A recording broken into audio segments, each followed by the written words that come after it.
tunaw kinuna kay kinkul na berboy pa tuyani say sialon umpang makinbay walay bu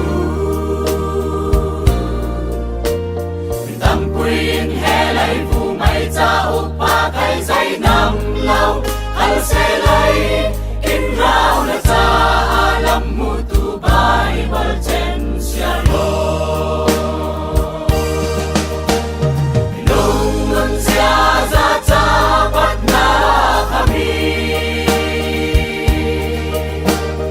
Nunglin banlaw ra banlaw na tukayi Kinzay zong sa hampuy bay bali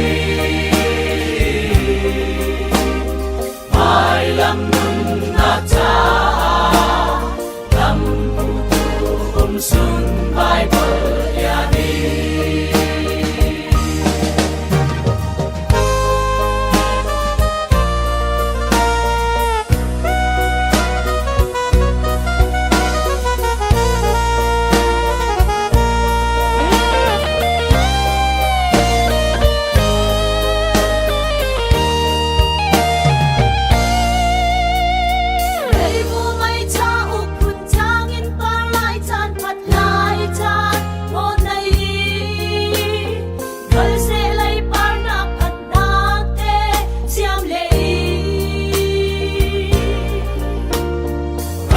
Nay ong lâu lệ siar tu cha đun ti lâu diam ral ve lâu bao nhà lâu ít na sun khai kin Bible le ki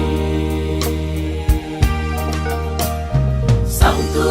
nào kin nun na khai kin kul na ber boy pa tu yani say siar lon umpang makin Bible lai Tampuin helay vumay tao pa kay say nam law